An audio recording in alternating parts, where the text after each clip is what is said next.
What's up everybody, I'm HoopsandHipHop and it is time for another installment of everyone's favorite series on my channel, the Top 5 Worst Pokemon series. Firstly, we did the top 5 worst middle evolutions, then we did the top 5 worst fully evolved Pokemon, and that turned out pretty interesting.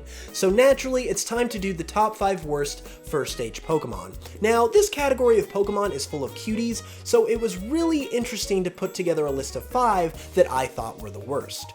Truthfully, I don't actually dislike most of these Pokemon, these are the ones that I just thought were the worst of the bunch, in my opinion. Oh, and quick disclaimer.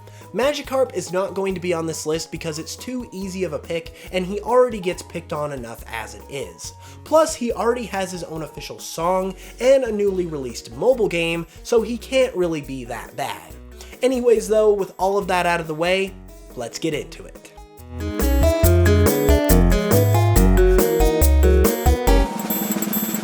Opening the list in the number 5 spot is Sunkern. Now, I feel kind of bad for including it because its evolved form, Sunflora, also made my top 5 worst fully evolved Pokemon video, so this family of Pokemon aren't faring too well for themselves. I also have nothing against the Pokemon either. It's cute, it's happy looking, and its concept is respectable. However, the thing that made it unavoidable in terms of making this list are its base stats. Unless there is some Gen 7 Pokemon that I'm forgetting, Sunkern has the worst base stats of any Pokemon in the game with just 180, so there really was no way that I couldn't include it. I usually don't like to base decisions like this solely on stats, but Sunkerns are just too bad to ignore.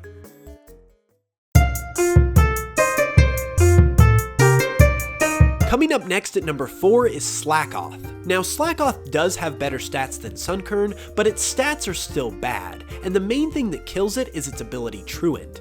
Truant makes Slackoff unable to move every other turn, which, as you can imagine, makes the Pokemon pretty hard and frustrating to use. Its fully evolved form, Slacking, also has Truant as an ability, but it also has some of the highest base stats ever to make up for it. Being a weak Pokemon with a terrible ability is a recipe for disaster, and unfortunately for Slackoff, makes it one of the worst first stage Pokemon out there.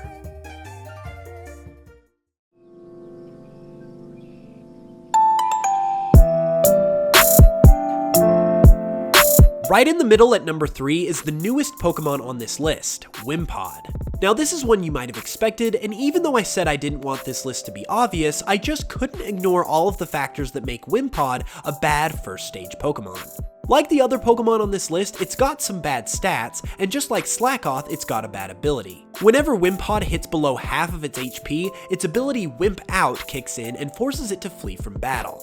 This can make it really tricky to train, but what makes it even worse is that Windpod doesn't learn any moves before evolving into Golisopod at level 30. Finally, it can be really tricky to catch in the first place. Windpod employs a unique way of encountering it that involves chasing it around in the overworld. You have to sneak up on it and catch it in order to enter into a battle, and if you're not careful, it'll scurry away and you'll miss your chance. Yeah, all of this might be a part of Windpod's thing, but regardless, it does make it a pretty difficult first stage Pokemon to deal with. However, we've got a couple more that I personally think are even worse.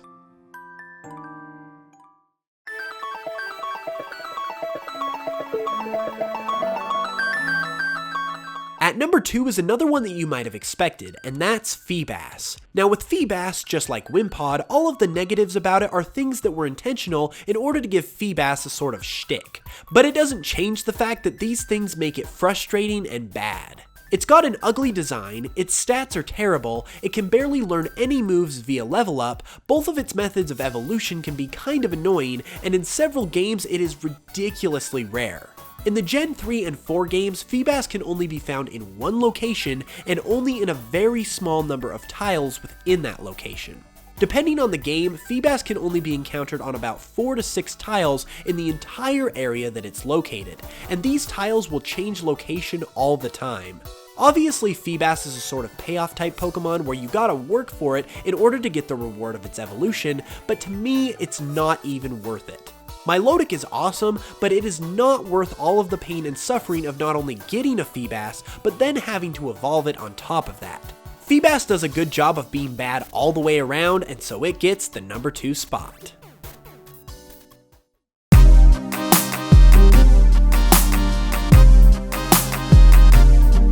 Finally, the number 1 spot is actually filled by 2 Pokemon since they're basically guilty of the exact same thing. These Pokemon would be Ducklin and Deerling, and they are the 2 Pokemon on this list that I actually don't like. Now, their reason for being on the list is different than the rest of my picks. It's not because of bad stats or sucky abilities, it's because they're incredibly uncreative, and that to me is worse than any bad stat line.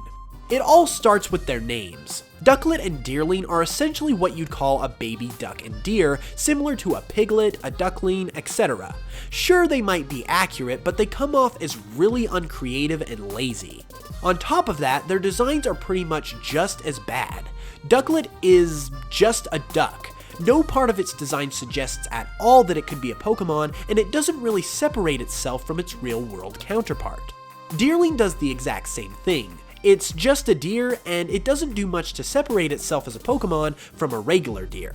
Yes, it does have seasonal form changes, but they really only change its color, and its overall design is once again uncreative. If either of these Pokemon would have done anything to be more than just a regular old duck and deer, then we'd be cool, but from their designs to their names, they just seem like Game Freak kinda stopped caring, and for that, they are my worst first stage Pokemon. And there you have it. Like I said, I don't dislike most of these Pokemon, but either way, it's just my opinion.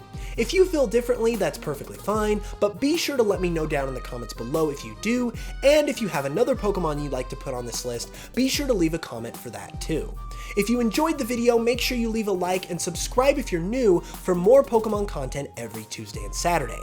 And also, be sure to check out my Patreon page for some exclusive perks as well. Anyways, with all of that being said, I will be back with another video soon, and until then, I'll smell you guys later.